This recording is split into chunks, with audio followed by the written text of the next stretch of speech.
Jadi ikhwan fillah rahimakumullah,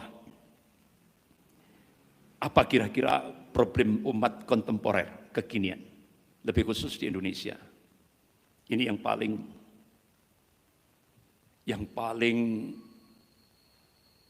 apa sekarang ini, apa bahasanya? Yaitu gerakan peminggiran agama. Jadi sejak Indonesia berkiblat ke Cina, otomatis implikasinya, dampaknya agama harus dipinggirkan. Sejak Indonesia berkiblat ke Cina, agama harus dipinggirkan. Bahkan dasar negara harus dirubah. Bahkan pijakan dalam kehidupan berbangsa, landasan kehidupan berbangsa dan bernegara harus dirubah. Apa itu sudah terjadi? Sudah. Jadi dengan dimunculkan RUU HIP, itu Pancasila mau diganti jadi Trisila, Ekasila. Bahkan landasan hidup berbangsa dan bernegara dari ketuhanan yang Maha Esa diganti dengan ketuhanan yang berkebudayaan. Dari tauhid menjadi syirik. Ini tantangan kita. Makanya antum harus tahu, walaupun di pondok pesantren, tapi antum harus tahu bagaimana sih kehidupan berbangsa dan bernegara sekarang. Kita harus tahu. Agama dipinggirkan. Bahkan sampai Ketua Dewan Pembinaan Ideologi Pancasila, Profesor Yudian Wahyudi, memberikan statement, agama musuh terbesar Pancasila. Jadi sekarang ini di Indonesia, agama itu musuh negara. Bahkan statement terakhir, Profesor Yudian Wahyudi minta kepada umat Islam seluruh Indonesia agar bergeser dari kitab suci menuju kitab konstitusi. Jadi Al-Quran dan As-Sunnah diminta untuk dicampakkan. Dan kita disuruh patuh pada ayat konstitusi yang ditulis, diciptakan oleh manusia-manusia yang di DPR sana. Ini realitas. Ya. Ini kenyataan. Kira-kira antum mau enggak? Hah? Benar? Hah? Benar? Kok benarnya kok masih ragu-ragu gitu. Jadi benteng kita itu tinggal 3. Masjid, pesantren, dan usratul islamiyah, keluarga muslim. Jadi kesimpulannya, umat Islam di Indonesia itu mau dimurtadkan. Mau dirubah menjadi ideologi ateis komunis. Gitu. Bahkan mantan Panglima TNI, Jenderal Purnawiran Gatot Nurmantio, tanggal 6 Juli 2019. 6 Juli 2019. Beliau sudah memberikan statement, saya tidak provokasi. Tapi saya punya feeling katanya. Dasar negara mau diganti dengan ideologi. Sampai mantan Panglima TNI Pak Gatot Nurmantio sampai memberikan statement terakhir, benteng terakhir NKRI adalah umat Islam. Berarti antum ini yang diminta untuk menjadi penyelamat negara kesatuan Republik Indonesia.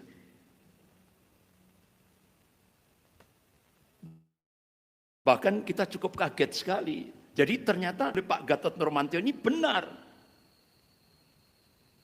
Beberapa bulan yang lalu, Panglima TNI Pak Hadi, Jenderal Hadi, sudah memberikan, mengekspos di media, visi misi TNI sudah tidak lagi, visi TNI sudah tidak lagi Pancasila, tapi Trisila, Ekasila. Astagfirullah. Habis sudah. Berarti pernyataan Pak Gatot Nurmantio benar.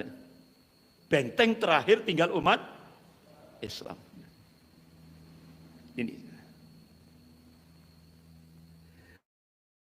Bahkan sampai roadmap pendidikan nasional 2020-2035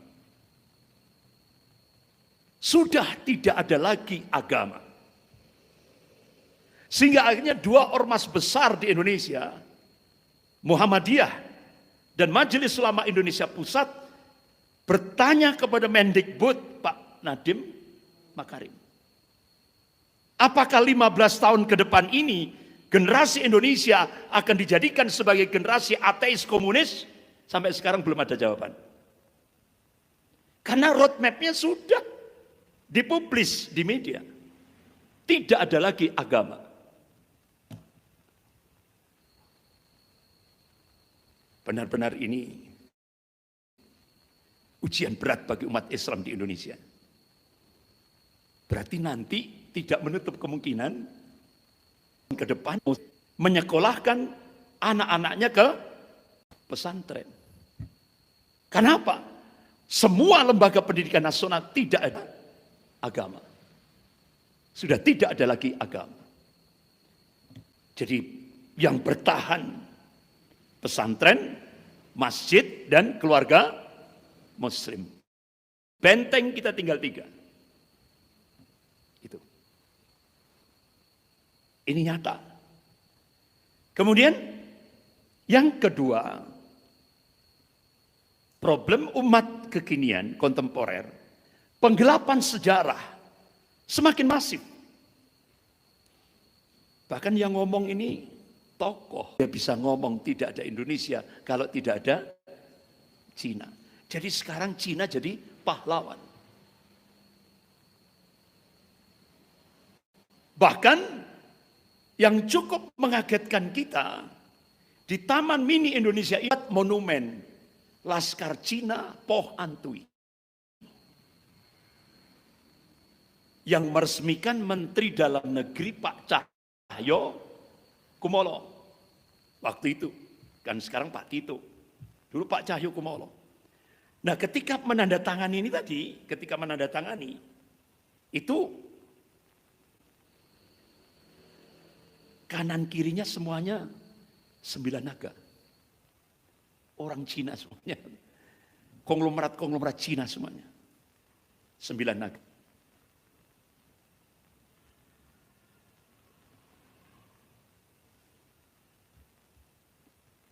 Di antaranya Tommy Winata.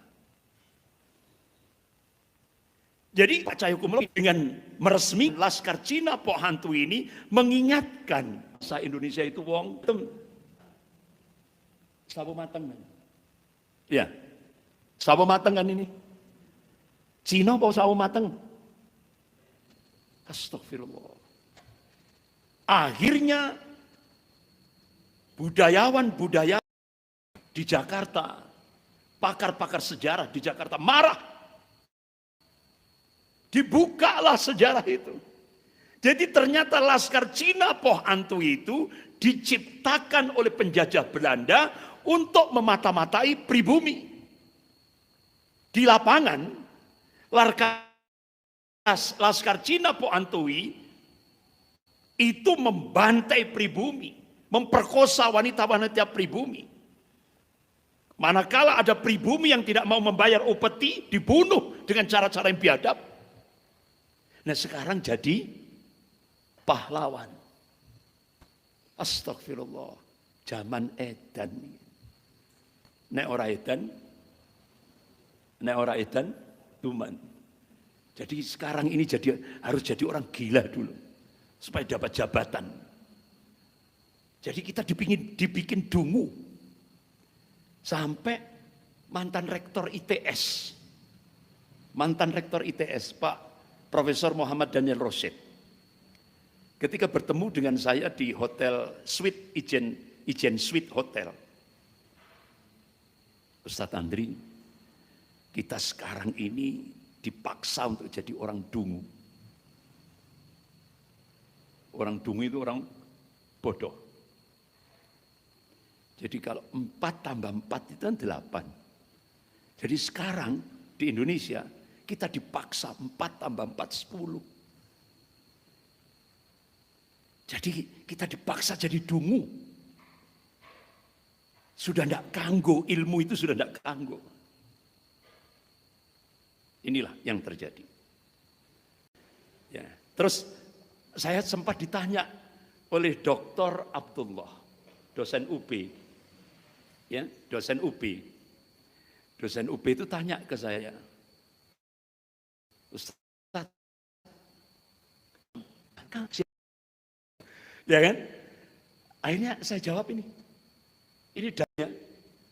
Hadisnya sahih, riwayat Bukhari wa Muslim dari Abu Hurairah. Kiamat tidak akan terjadi sehingga kalian memerangi satu kaum yang bermata sipit. Berarti kalian itu siapa? Umat Islam. Nah, kalau dihubungkan dengan filosofi Jawa lah ya. Mungkin Bapak itu masih ingat ini. Wong Jawa kari separo, wong Cina kari sak jodoh. Berarti tidak menutup kemungkinan di Jawa ini akan terjadi ya perang. Wong Jawa kari separuh, kari sak jodoh. Saya cukup kaget. Info dari Jakarta, Ustadz Andri, pasukan tentara merah itu sudah standby di Tempeh. Mana Tempeh? Mana Tempeh? Lumajang. Kawasan lautan pasir itu kan. Akhirnya saya coba kontak teman-teman yang ada di Lumajang. Coba cek benar enggak? Benar Ustaz.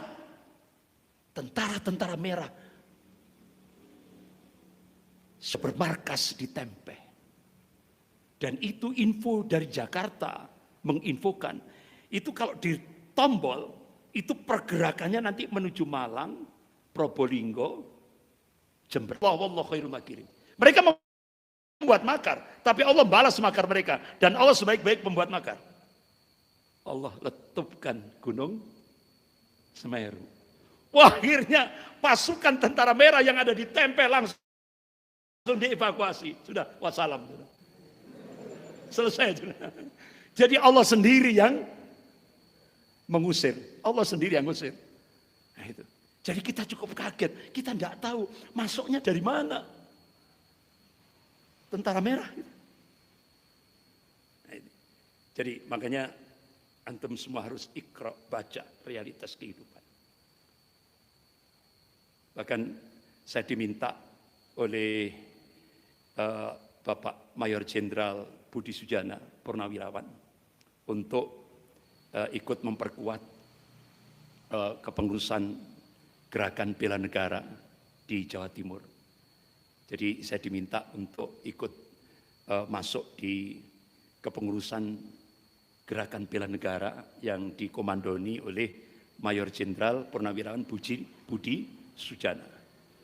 Jadi alhamdulillah di Jawa Timur kita mencoba untuk mensolidkan ini. Untuk gerakan bela negara. Makanya setiap tanggal 19 Desember itu ada gerakan bela negara. Makanya antum, tadi kan sudah saya sampaikan, benteng terakhir NKRI adalah umat Islam.